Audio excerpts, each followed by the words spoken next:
Hearts, a mindfulness-based coaching program that works with developing resilience and well-being. Part 6 of 6, Self-Care and Well-being. In this presentation, we will look at window of life and compassion. Throughout the Hearts program, we have looked at how the mind works. We have acknowledged the importance of choice and engagement. We have looked at the importance of paying attention and building resilience.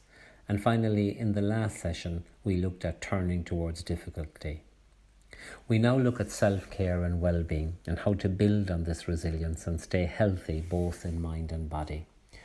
And to do this, we go back to the window of life experience. Well-being depends on paying attention to the 4 key areas of sensations, emotions, actions and thinking. Well-being requires us to look after sensations, which is the visceral, physical element of being human, the human body. A healthy diet along with a balanced amount of exercise is required to contribute to a healthy body and a healthy outlook on life. A good sleep routine is now emerging as being increasingly important in order to function normally and effectively in daily life. Care of emotions too is an important factor. Being able to accept the past, be hopeful about the future and content in the present has been identified in the work of Martin Seligman as being of particular significance. Well-being in relation to thinking is particularly important, and the practice of mindfulness has been recognised more and more as being of great help in relation to helping us to engage healthily with our thinking patterns. Cognitive behavioural processing helps us to dispute thinking that is inaccurate, unhelpful and that holds us back, while a mindfulness engagement with our thinking enables us to be able to not so much dispute negative thinking, but rather to just disengage or diffuse from unhelpful thinking patterns as part of the process that brings us back to the present moment and to the sensations of the body. Our behaviour too impacts on our well-being. Elements of mindfulness interventions such as an acceptance and commitment training program helps us to recognise and diffuse from unhealthy thinking, while at the same time recognise core life values, what truly matters to us in life, and find behaviour that moves us towards these values and away from behaviours that hold us back. One final element of self-care and well-being is that of compassion. Compassion to others, particularly those close to us, however, especially compassion to self, being kind and compassionate to ourselves. A parent's natural instinct, when a door bangs and a small child cries, is to go over and pick up the child and comfort that child until they can see that everything is okay. In time, they will learn to hold themselves. They won't cry when a door bangs. They won't need the parent's reassurance. They'll have developed that skill of being able to hold themselves when they experience something similar. The question is in relation to compassion and how we have learned to hold ourselves when compassion is needed and when difficulty is experienced.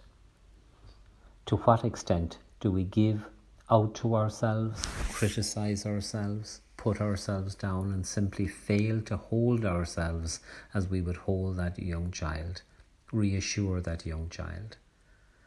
Rediscovering a better way to hold ourselves when difficulty emerges is critical to our well-being.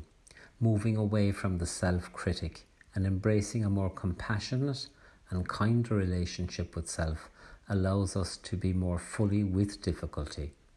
It builds our resilience and serves us well. Managing challenges as best we can is all we can ask of ourselves. The fastest way to get from A to B is to be fully in A. Building resilience and well-being doesn't require us to be super special. It asks us to do what we can. Let me finish with an old story of a hummingbird, which was inspired by a fable that was told by the Quechua people of present-day Ecuador. One day, a terrible fire broke out in a forest. A huge woodland was suddenly engulfed by a raging fire. Frightened, all of the animals fled their homes and ran out of the forest. As they came to the edge of a stream, they stopped to watch the fire, and they were feeling very discouraged and powerless. They were all bemoaning the destruction of their homes. Every one of them thought there was nothing they could do about the fire except for one little hummingbird. This particular hummingbird decided it would do something. It swooped into the stream and picked up a few drops of water and went into the forest and put them on the fire. Then it went back to the stream and did it again. And it kept going back again and again and again. All the other animals watched in disbelief. Some tried to discourage the hummingbird with comments like, "Don't bother, it is too much, you are too little, your wings will burn, your beak will be too tiny, it is only a drop, you can't put out the fire." And as the animals stood around disparaging the little bird's efforts, the bird noticed how hopeless and forlorn they looked. Then one of the animals shouted out and challenged the hummingbird in a mocking voice. "What do you think you are doing?"